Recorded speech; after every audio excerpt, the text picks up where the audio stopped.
तहलका India news. Please like and share and don't forget to subscribe.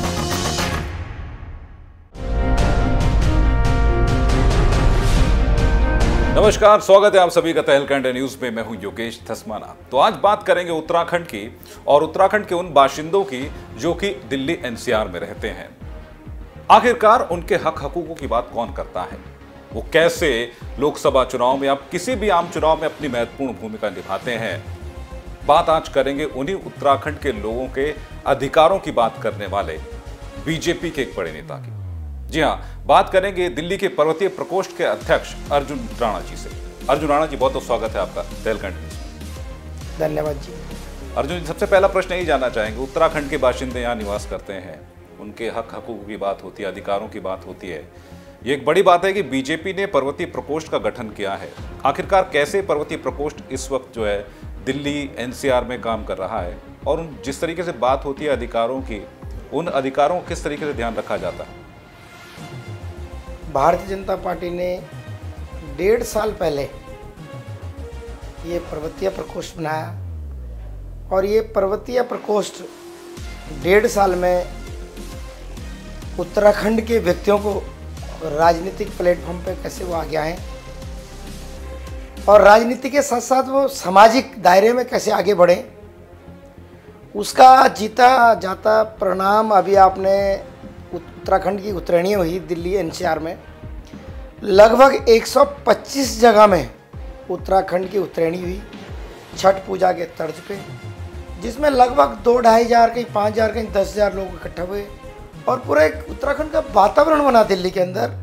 और उत्तराखंड के जितने भी यहाँ पे 125 संस्थाओं ने ये कार्यक्रम आयोजित किए।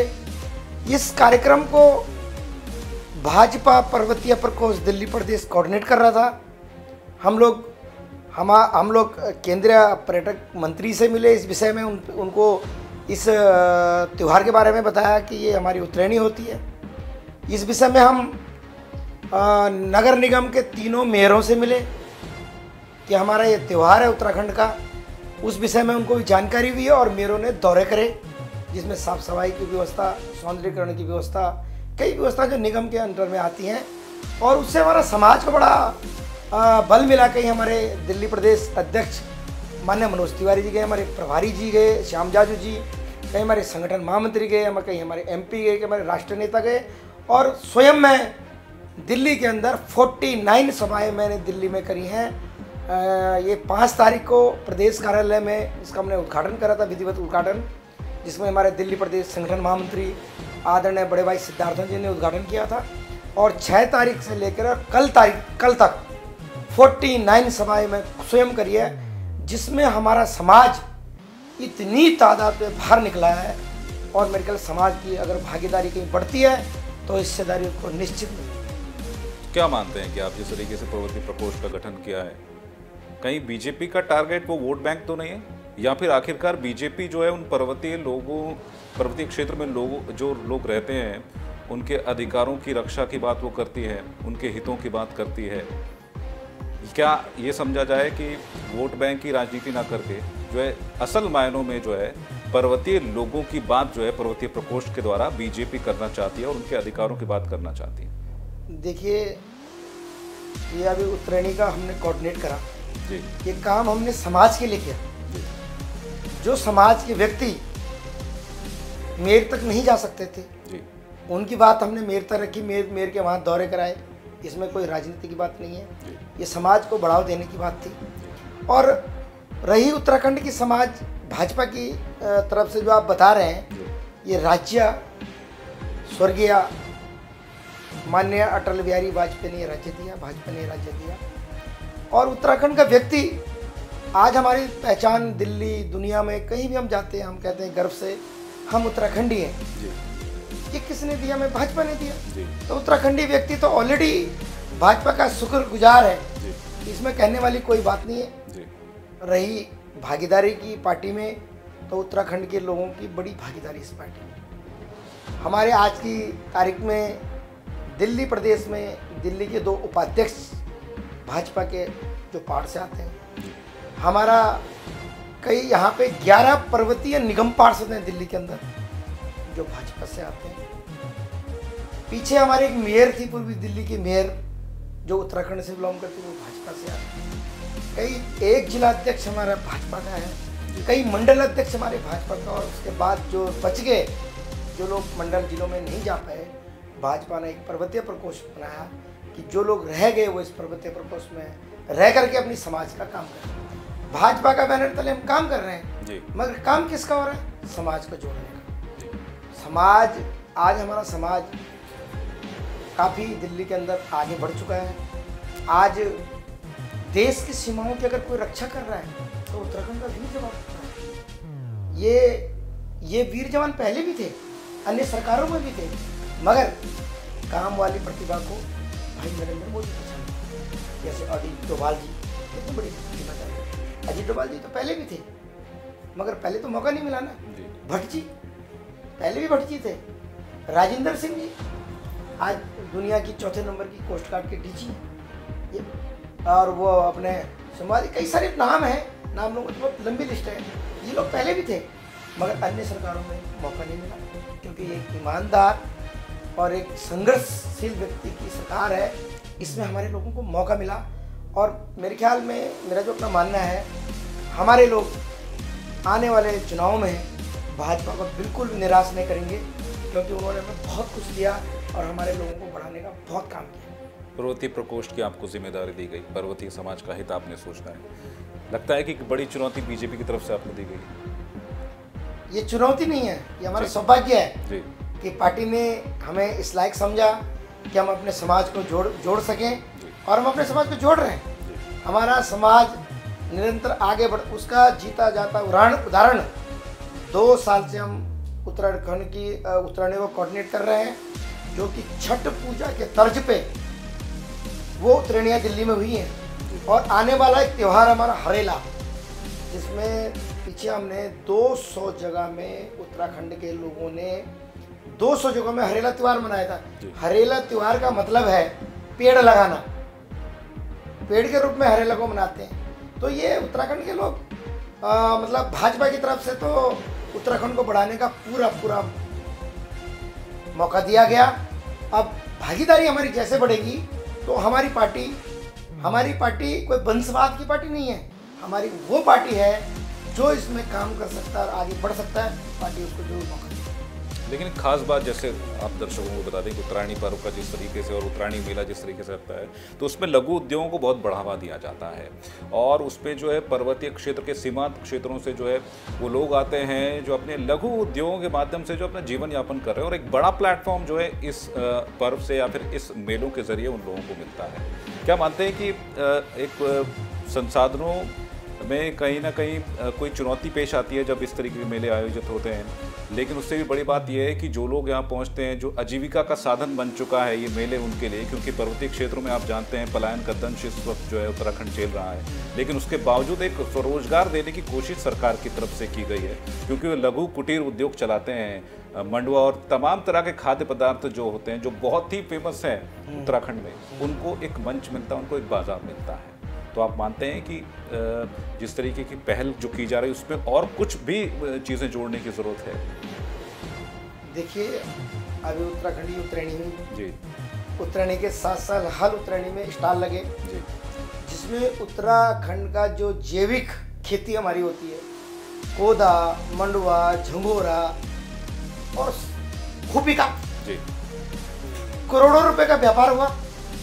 इधर दिल्ली के लोगों ने, हमने सबने मिलकर के उत्तरायणी मनाई, समाज एकजुट हुआ, अपनी समाज की ताकत दिखी।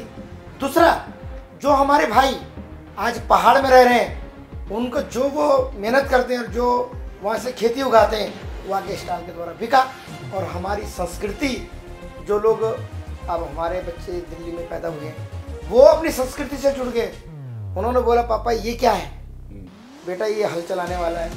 ये क्या है? ये जी कुदाल है। मतलब इस तरीके से हमारे समाज को, जो दिल्ली के अंदर आज की डेट में 30 लाख उत्तराखंड के लोग हैं, और दिल्ली एक मिनी उत्तराखंड बन चुका है, और एनसीआर को जोड़ेंगे तो मुझे लगा 50 हो जाएगा। मगर एनसीआर को भी तो जोड़ा ही जाएगा, वो तो उत्तराखंड के लोग हैं। और स्टॉलों के माध्यम से बच्चों ने बड़ा लुत्फ उठाया। ऐसी चीज़ें शायद हमें भी देखने को मिली कि जो हमने भी नहीं देखी थी। तो पढ़ाई के टाइम में हम लोग पढ़ जैसे हम लोग बड़े हुए तो रोजगार की तलाश में हम लोग दिल्ली आ गए। तो इतना हमें भी देखने का मौका नहीं। इस बार और पिछली बार की उत्तरायणी में हमने वो चीज़ देखी उत्तराखंड की जो हमें देखी। तो बड़ा माहौल दिल्ली के अंदर है। और मैं पूरे उत्तराखंड समाज को और अन्य समाज को भी, तो हमारे अन्य समाज हैं, उनसे यही अनुरोध करूंगा कि उत्तराखंड के जब भी कोई कार्यक्रम दिल्ली या एनसीआर में हो, आप उसमें जरूर जाएं। उससे क्या होगा, उत्तराखंडियों की जो संस्कृति है और उत्तराखंडियों का जो सीधापन है और उत्तराखंडियों का जो भोलापन है और सादापन है, वो आपको नज़दीक से देखने का मौका मिलेगा। और मैं पूरे समाज को, दिल्ली में रहने वाले, एनसीआर में रहने वाले को उत्तराखंड और उत्तरायणी और मकरायणी की हार्दिक बधाई देता हूँ। और आगे पूरे समाज से ये भी अनुरोध करता हूँ कि आप लोग पूरे दिल्ली और एनसीआर में एकजुटता का परिचय दें और अपने समाज को आगे बढ़ाने का काम करें। एक और बात निकल कर आती है उत्तरायणी पर्व के साथ कि लोक संस्कृति को देखने का मौका मिलता है इसमें, तो क्या आगे भी उत्तरायणी पर्व में और कुछ देखने को मिलेगा? आने वाली उत्तरायणी जो 2020 में होने वाली है, अद्भुत उत्तरायणी होगी। भाजपा पर्वतीय प्रकोष्ठ दिल्ली प्रदेश को 4-5 महीने पहले कोऑर्डिनेट करेगा और उसमें वो जो पिछले साल के मुकाबले 15 था, इस साल 20 हुआ, अगले साल हम उसको 30 करने जा रहे हैं। और आने वाले दिनों में ये उत्तरायणी पूरा भारत का महापर्व बनने वाला है, क्योंकि ये गाजियाबाद में भी होता है, फरीदाबाद में भी होता है, नोएडा में भी होता है, आगरा में भी होता है, पूरे भारत में। और इवन कि जयपुर से मुझे एक न्योता आया था, जयपुर ग्रामीण से, तो लोग, और यहाँ नहीं जयपुर ग्रामीण, हनुमानगढ़ एक जगह है जो पाकिस्तान के बॉर्डर पे है, वहाँ भी उत्तरायणी मनाई जा रही है। तो ये कि महापर्व बनने वाला है। और आने वाले दिल्ली में तो 2020 में भारतीय जनता पार्टी की सरकार आने वाली है और दिल्ली में हम इसको महापर्व, दिल्ली सरकार की तरफ से महापर्व की घोषणा करवाएंगे, कोशिश करेंगे। और दिल्ली सरकार की तरफ से हम चाहेंगे भाजपा की सरकार आए और हमें दिल्ली सरकार की तरफ से सहयोग मिले। तो अर्जुन राणा लगातार हमारे साथ बने हुए, उनसे जानेंगे कि आखिरकार इस आने वाले लोकसभा चुनाव में क्या कुछ भूमिका उत्तराखंड के लोगों की रहने वाली है। लेकिन यार एक छोटा सा ब्रेक करें, ब्रेक के बाद फौरन हाजिर होते हैं।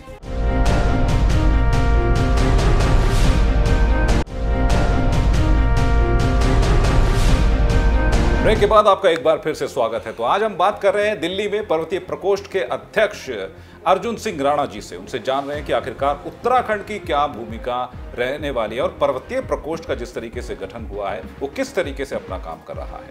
एक बार फिर बहुत स्वागत है अर्जुन सिंह राणा। ब्रेक से पहले जिस तरीके से हम बात कर रहे थे कि पर्वतीय प्रकोष्ठ किस तरीके से कार्य है, लेकिन एक सबसे बड़ी जिम्मेदारी जो आपके कंधों पर आने वाली है वो लोकसभा चुनाव 2019 है। किस तरीके से पर्वतीय प्रकोष्ठ इस जिम्मेदारी को निभाएगा और क्या आप समझते हैं कि एक बड़ी जिम्मेदारी आपको दी गई है पर्वतीय प्रकोष्ठ के माध्यम से कि जितना भी जो इस वक्त दिल्ली में जितने भी उत्तराखंड के लोग निवास कर रहे हैं उनको बीजेपी से जोड़ा जाए? पर्वतीय प्रकोष्ठ इस लोकसभा चुनाव में और 2020 विधानसभा चुनाव में एक अहम भूमिका दिल्ली में निभाने वाला है। हमारी पूरी प्रदेश की टीम है, पूरी हमारी जिलों की टीम है, हमारी मंडल की टीम है, हमारी बूथ की टीम है। पर्वतीय प्रकोष्ठ का कम से कम एक बूथ पे 15 कार्यकर्ता हमने तैयार किए। एक बूथ में, एक वार्ड में लगभग जो निगम का वार्ड होता है उसमें 38 से 40 बूथ आते हैं, किसमें स्थिति के हिसाब से जी। और हर बूथ पे हमारा कार्यकर्ता है और पर्वतीय समाज दिल्ली प्रदेश प्रधानमंत्री जी की योजनाओं को बूथ तक ले जाने का काम कर रहा है। और भाजपा इतनी शक्तिशाली पार्टी है, ये जो लोग चोर इकट्ठा हो रहे हैं इससे कोई फर्क नहीं पड़ने वाला, क्योंकि भारतीय जनता पार्टी एक ऐसी पार्टी है जो जिसके लिए पहले देश है, फिर पार्टी है और फिर व्यक्ति है। इन लोगों के लिए तो अपना मतलब है और हमारा खासकर उत्तराखंड में हर परिवार में एक फौजी है। और वो दिन मैं दर्शकों के, आपके माध्यम से दर्शकों को बताना चाहता हूँ कि जब उत्तराखंड के बच्चों का गोली बॉर्डर पे मार दी जाती थी और उनके सिर काट करके पाकिस्तान के लोग पाकिस्तान ले जाते थे, आज जैसे भाई नरेंद्र मोदी जी की सरकार बनी, आँख उठा के देख लेते, उनके घर में जा कर के उनकी आँख फोड़ दी जाती है। और बहुत ही कम तादाद में जो है बॉर्डर पे सैनिक बहुत सुरक्षित हैं इस टाइम। और पूरे देश में आपने देखा होगा, पहले बसों में लिखा रहता था कि गाड़ी के नीचे जरूर देखें कोई बम तो ना हो। आज आपने कोई देश में बम विस्फोट देखे? हमें ये सब चीज़ें सोचनी पड़ेंगी, देखनी पड़ेंगी, जाननी पड़ेंगी। और उत्तराखंड में तो हर दूसरे परिवार में एक फौजी है।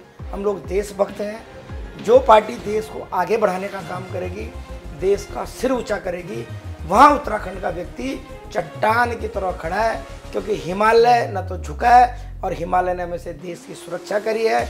और ऐसे ये पर्वतीय प्रकोष्ठ जो हिमालय पर प्रकोष्ठ है, ये प्रधानमंत्री के पीछे पूरा पर्वत की तरह खड़ा है। और हमारे नरेंद्र मोदी जी आने वाले 2019 में 300+ सीटों को लेकर के आएंगे और मजबूत सरकार बनाएंगे और देश हमारा परम वैभव पे पहुंचे। चलिए, जिस तरीके की उम्मीद आप कर रहे हैं कि लोकसभा चुनाव में एक बार फिर प्रचंड बहुमत जो है बीजेपी को मिलने वाला है, यही जानना चाहेंगे। एक बड़ा चेहरा अर्जुन सिंह राणा है, क्या हो सकता है कि दिल्ली में आने वाले विधानसभा चुनाव में उनका चेहरा भी किसी क्षेत्र से खड़ा होता हुआ दिखाई दे और वो विधानसभा चुनाव के रण में उतरे? देखो, मैं तो पार्टी का एक सिपाही हूँ। मैं पार्टी के लिए काम कर रहा हूँ, पार्टी को आगे बढ़ाने का काम कर रहा हूँ। मेरा अपना कोई ऐसा इरादा नहीं, मगर अगर मेरी पार्टी मेरे लिए कोई आदेश करती है तो पार्टी की बात हमारे लिए मेन होती है। जो पार्टी हमारा आदेश करती है, ऐसा फिलहाल मेरा कोई प्लान नहीं है। मैं पार्टी जो आदेश करेगी मैं उसका पालन जरूर करूँगा। चलिए, आप उसका पालन करेंगे। तमाम सवाल जिस तरीके से पर्वतीय प्रकोष्ठ बना है उसको लेकर भी आते हैं कि उत्तराखंड का जो बाशिंदा पलायन का दंश झेल रहा होता है और वो जो है रुख करता है बड़ी मेट्रो सिटीज़ का, उसमें खासकर दिल्ली भी आती है। ऐसे में उन लोगों के लिए किस तरीके से पर्वतीय प्रकोष्ठ कार्य करता है? क्योंकि हमने देखा है कि कई बार ऐसा होता है कि पर्वतीय क्षेत्रों के लोग जो यहाँ पर आते हैं और कहीं फंस कर रह जाते हैं और उनको एक मदद की आस होती है। और एक बड़ा माध्यम जो है पर्वतीय प्रकोष्ठ बन गया है पिछले कुछ 1.5 सालों में, क्योंकि कई लोगों की पर्वतीय प्रकोष्ठ ने मदद की है, खासकर आपने कई लोगों की मदद की है। इसके लिए आप बधाई के पात्र भी हैं। तो आगे किस तरीके से कार्य करेगा पर्वतीय प्रकोष्ठ दिल्ली में? पर्वतीय प्रकोष्ठ उत्तराखंड, हिमाचल, जम्मू कश्मीर, नॉर्थ ईस्ट 11 राज्यों को मिला के बना हुआ है। यहाँ के अगर कोई भी व्यक्ति को कोई भी कष्ट दिल्ली में होता है और मेरे से संपर्क करता है तो उसका जो भी प्रॉब्लम है उसमें उसको ठीक करने का पूरा प्रयास करते हैं। जैसे कि पीछे टिहरी गढ़वाल में एक गांव है, एक बच्चे ने एक चार्ट द्वारा एक बिजली, मतलब चार्ट द्वारा उन्होंने कूड़े से बिजली बना दी। अब बिजली बनाई कूड़े से तो उस बच्चे का चयन जो भी होता है सिस्टम उसमें हो गया और वो जापान जाने वाला था। अब उस बच्चे के जो माँ बाप है गरीब, उनको गांव के किसान, उनको हिंदी भी बोली नहीं आती। किसी कारण बस वहाँ के प्रधान का कैसे मेरे से संपर्क हुआ, उस बच्चे को जब जाना था उसका पासपोर्ट दिल्ली भेजा उन्होंने डाक द्वारा और वो कहीं खो गया। खोने के बाद उन्होंने मेरे से संपर्क करा। हम माननीय विदेश मंत्री वीके सिंह जी से मिले, तुरंत पासपोर्ट का इंतजाम हुआ, तुरंत वहाँ पे मीटिंग बैठी। आज वो बच्चा जापान। एक बेटी उत्तराखंड की, नेगी नाम है उसका, वो विदेश खिलाड़ी थी, बहुत बड़ी खिलाड़ी, विदेश गई और खेलने के बाद वो नदी के किनारे गए घूमने के लिए और ज्वार भट्टा जो आता है वो उसको लेकर चला गया। चला गया तो उसकी मौत हो गई। वहाँ मौत होने के बाद पेपर में आया, खूब सब कुछ हुआ। पेपर में आने के बाद वहाँ उनके माँ बापों की बात चल रही थी तो उन्होंने बोला कि 15 दिन लड़की की डेड बॉडी आने में लगेगा। उसके मेरे को उसी दिन पेपर में पढ़ा, मैं कहीं नजफगढ़ मीटिंग में था और मीटिंग में जैसे मैं बैठा हुआ तो भाई साहब मेरे सामने, सच्चाई मुझे पता नहीं था कितनी भाग दौड़ा है कि पेपर पढ़ने का भी टाइम नहीं, कई बार तो दिन का भी नहीं रहता पता। मीटिंग में जा रहा था तो किसी के यहाँ चाय पीने बैठ गया तो मैंने पेपर देख लिया, लड़की का नाम पढ़ लिया तो एड्रेस उसमें लिखा हुआ था कि खिचड़ीपुर में रहते थे वो। मैं मीटिंग से आ करके और 12 बजे रात से घर गया। मैंने बोला आपको हमारे से क्या मदद चाहिए? उन्होंने कहा हमें ये चाहते हैं कि तो होने तक तो हो गया पर मेरी बेटी की डेड बॉडी 4-5 दिन में भारत आ जाए। मैंने अपने प्रदेश अध्यक्ष जी को रात 12 बजे फ़ोन किया, मनोज तिवारी जी को, ऐसी बात हो गई। उन्होंने बोला आप सीधा इनको 9 बजे मेरे घर पे लाइए। मैं उनके पूरी टीम लेकर, उनके माँ पिताजी, उनके पेरेंट्स को लेकर मनोज तिवारी जी के घर पे गया। उसके बाद हम सुषमा स्वराज के घर पे गया। सुषमा स्वराज जी ने वहाँ बात करी, ट्वीट हुआ। 3 दिन बाद उनकी डेड बॉडी भारत आ। 2 पीछे एक हमारी उत्तराखंड की एक लड़की थी, बुराड़ी में वो रहते थे। वो किसी लड़के ने उनको बहला फुसका कर फुसला करके वो कहीं बाहर चले गए, किडनैप सा हो गया था उसका। उसमें हम दिल्ली पुलिस कमिश्नर से मिले, डीसीपी से मिले, एसीपी से मिले। जरूरत पड़ी तो वहाँ के कार्यकर्ताओं ने थाने पे प्रदर्शन भी करा जब नहीं सुनाई गई उनकी। वो बेटी भी हमारे 3 दिन के बाद जो हमारे पास आता है, हमारा पूरी कोशिश रहती है कि हम अपने लोगों की मदद करें। और आगे भी हम अपने नेतागणों की मदद लेते हैं, अपने बड़े नेतागणों, हमारे उत्तराखंड के नेता हैं दिल्ली में, उनकी भी मदद लेते हैं। दिल्ली में माने हमारे प्रदेश अध्यक्ष हैं, उनकी मदद, संगठन महामंत्री जी हैं, हमारे प्रभारी हैं माने श्याम जाजू जी, उनकी मदद लेते हैं। तो हमारे नेतागण भी हमें निराश नहीं लौटाते। वो कहते हैं आप उत्तराखंड का सारा जो भी किसी को परेशानी, आप इनका काम देखेंगे। अगर आपको कहीं भी हमारी ज़रूरत पड़ेगी तो आप हमसे बात कीजिए। और वो बढ़िया, हमारा संगठन पूरा हमारा साथ है, हमारा नेतागण हमारे साथ है। और उत्तराखंड की कोई भी परेशानी होगी दिल्ली के अंदर, वो हम उसके लिए हम तत्पर तैयार हैं। तो यही कारण है कि लोग बोलते हैं कि अर्जुन सिंह राणा जी के पास अगर कोई समस्या, अगर कोई बात पर्वतीय प्रकोष्ठ के लोगों की, पर्वतीय लोगों के अगर पहुंच जाती है तो उसका हल होना तय है। पूरी हम लोग कोशिश करते हैं।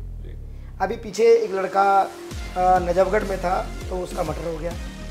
और ऐसा भी नहीं है वो पर्वतीय प्रकोष्ठ से जुड़े हुए हैं, आम समाज है। तो पर्वतीय समाज 30 लाख है दिल्ली में, पर्वतीय प्रकोष्ठ तो 20,000 लोग जुड़े हुए हैं, मगर समाज तो 30 लाख रह रहा है। तो उस बच्चे का जैसे मर्डर हुआ तो हमें पता लगा, हमने अपने शीर्ष नेताओं को, हमारे संगठन महामंत्री दिल्ली के, तुरंत उनके घर पहुँचे। हम उनके घर गए, घर जाने के बाद एसएचओ से बात हुई, डीसीपी से बात हुई। तो कहीं ना कहीं उनके लिए हमने उनकी जो आर्थिक स्थिति थी बहुत कमज़ोर थी। तो हमारा दिल्ली में एक लीगल सेल है, जो वकीलों का एक सेल है, हमने अपने लीगल सेल के जो अध्यक्ष हैं दिल्ली के, उनसे बात करी और लीगल सेल की तरफ से उनको फ्री लॉयर प्रोवाइड कर रहे हैं। तो ये सब हम लोग समाज के लिए कर रहे हैं और आगे भी हम करते रहेंगे इसके लिए। ये आपकी शख्सियत ही है कि जिस तरीके से आपके पास लोग पहुंचते हैं। क्योंकि देखा जाता है कि जो बाहर के राज्यों से लोग देहरादून में दिल्ली में आकर निवास करते हैं, उनके समक्ष एक बड़ी दिक्कत होती है कि आखिरकार मदद किससे मांगी जाए। लेकिन हम ये समझते हैं कि पर्वतीय प्रकोष्ठ वो माध्यम बन चुका है जहाँ पर पर्वतीय इलाकों के लोगों की मदद की जा रही है। और उसकी सबसे बड़ी वजह है कि उसके जो अध्यक्ष हैं वो अर्जुन सिंह राणा हैं, जो हर किसी की मदद के लिए हमेशा तैयार रहते हैं। एक सवाल और पूछना चाहेंगे आपसे, उत्तराखंड की राजनीति को देखकर आप क्या समझते हैं कि उत्तराखंड में जिस तरीके की बीजेपी की सरकार इस वक्त चल रही है, ज़ीरो टॉलरेंस की सरकार है, त्रिवेंद्र रावत की सरकार है, आप समझते हैं कि अपना जितना भी कार्य कर रहा है त्रिवेंद्र सिंह रावत की सरकार का, वो उपलब्धियों भरा है या अभी भी एक कई चुनौतियां त्रिवेंद्र सरकार के समक्ष हैं, जिसमें सबसे बड़ी जो समस्या वो पलायन की है? देखो, त्रिवेंद्र जी बहुत अच्छा काम कर रहे हैं जी। पलायन का जहाँ तक सवाल है, उत्तराखंड सरकार उसको रोकने के लिए प्रयासरत है। जैसे कि उन्होंने अभी, मैं पीछे गांव गया था तो काफ़ी स्कीम, एक गांव का व्यक्ति मुझे मिला, उसने बोला त्रिवेंद्र सरकार ने मेरे गांव में कृषि के लिए 10 लाख रुपए लोन दिए। एक गांव है चंद्रवती के जस्ट नीचे वो गांव है, उसका गांव का नाम है, गांव का नाम तो ध्यान नहीं आ रहा, गांव के व्यक्ति ने मुझे कहा ये बात जी। तो मेरे हिसाब से त्रिवेंद्र रावत बहुत अच्छा काम कर रहे हैं और आगे भी वो बहुत अच्छा काम करेंगे, क्योंकि सुलझा हुआ व्यक्ति है और बेदाग व्यक्ति है, किसी तरीके से उन पर कोई दाग लगने वाला नहीं है। हाँ, लेकिन देखो राजनीतिक ऐसी चीज़ है कि विरोध तो इसमें होता ही है जी। थोड़ा बहुत तो होता ही है, मगर वो बहुत अच्छा काम करेंगे, मुझे ऐसे उम्मीद और ऐसे विश्वास है। चलिए, विश्वास कायम रहे। और जाते जाते आपसे जानना चाहें, कोई मैसेज तहलका इंडिया न्यूज़ के दर्शकों को, उत्तराखंड के लोगों को अर्जुन सिंह राणा देना चाहते हैं पर्वतीय प्रकोष्ठ का? तहलका न्यूज़ का मैं बहुत बहुत धन्यवाद करता हूं, क्योंकि उन्होंने हमारी समाज की बात अपने न्यूज़ के माध्यम से मेरी बात मेरे समाज तक पहुंचाई और मेरी समाज की बात मेरे से की, इसके लिए मैं तहलका न्यूज़ का बहुत बहुत धन्यवाद करता हूँ। और अपने समाज को यही कहना चाहूँगा कि आप एकजुट रहें, एकमुठ रहें, दिल्ली के अंदर या दिल्ली से बाहर जहाँ भी रहें, और अपने त्यौहार अपने भाईचारा के साथ रहें, अपने बच्चों को लिखाएं पढ़ाएं। और आज देश के अंदर उत्तराखंड का नाम है, आप बहुत शक्तिमान ये हमारा राज्य है, क्योंकि हिमालय राज्य है, बराबर में चीन है, और हिमालय ही पूरी देश की रक्षा करता है। तो आप हिमालय के वो पुत्र हैं कि आप दिल्ली में रह करके भी अपनी तो करेंगे, पूरी दिल्ली वालों की रक्षा करेंगे और दिल्ली के साथ आगे बढ़ेंगे। आने वाले दिनों में भारतीय जनता पार्टी के यशस्वी प्रधानमंत्री भाई नरेंद्र मोदी को दोबारा प्रधानमंत्री बनाने के लिए आप अपने दोस्तों, अपने मित्रों, अपने समधियों, अपने पूरे देश में आप काम करेंगे। और पर्वतीय उत्तराखंड समाज और पर्वतीय समाज, सभी पर्वतीय समाज, उत्तराखंड, हिमाचल, जम्मू कश्मीर का आप अपना सम्मान जरूर रखेंगे। इन्हीं के शब्दों के साथ मैं अपने, आप भी उत्तराखंड से ही हैं, आपका भी धन्यवाद करता हूँ। आपने कैमरेमैन भाई हैं, इनका भी धन्यवाद करता हूँ। और बहुत अच्छा रहेगा, आने वाले दिन बहुत अच्छा रहेगा, हमारा देश परम वैभव पे जाएगा। ऐसा हमें शक्तिशाली प्रधानमंत्री मिला हुआ है कि अगर हमारा प्रधानमंत्री अमेरिका जाता है तो वहाँ मोदी मोदी होता है, चीन जाता है तो वहाँ मोदी मोदी होता है, मगर चीन के प्रधानमंत्री जब यहाँ आए हैं तो मुझे नहीं लगा कि उनका यहाँ पे इतना स्वागत हुआ। ऐसा मेरे जानने वाले रहते हैं अमेरिका में, तो मेरे को बता रहे थे कि जब भी भारत के प्रधानमंत्री अमेरिका आते हैं तो हमारा जो सीना है बड़ा चौड़ा हो जाता है और हम इसको मतलब त्यौहार के रूप में लेते हैं। हम चाहते जब हमारा प्रधानमंत्री आए हम जाके सुने, और वो नहीं, उनके दोस्त भी जो वहाँ के बासिंदा अमेरिका के, वो भी प्रधानमंत्री को सुनना चाहते हैं। ऐसा युग पुरुष, ऐसा शक्तिशाली प्रधानमंत्री हमारे देश को दोबारा मिले।